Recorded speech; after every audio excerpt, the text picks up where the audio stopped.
మన ఈ యొక్క కుటుంబాన్ని, ఈ యొక్క బాధ్యతని, ఈ యొక్క ప్రాంతాన్ని, ఈ యొక్క పట్టణంని, ఈ యొక్క రక్త సంబంధికులని దేవుడు మనకి అనుగ్రహింపబడం జరిగిందంట.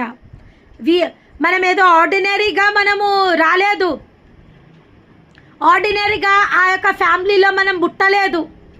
దేవుడు ప్రణాళిక ప్రకారం, దేవుని ఉద్దేశం ప్రకారం, దేవుని చిత్తానుసారంగా మనకి ఇవ్వబడిన ప్రతి ఒక్క కుటుంబము ఆయన మనని బట్టి నమ్మి మనకి ఇవ్వడం జరిగింది.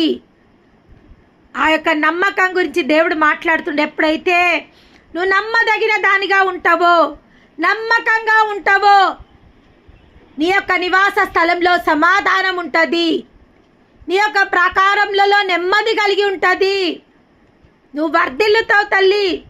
నువ్వు వర్ధిల్లడమే కాదు, నిన్ను బట్టి నీ కుటుంబాలు, నీ ఇరుగు పొరుగు వారు, నీ రక్త సంబంధికులు, నీ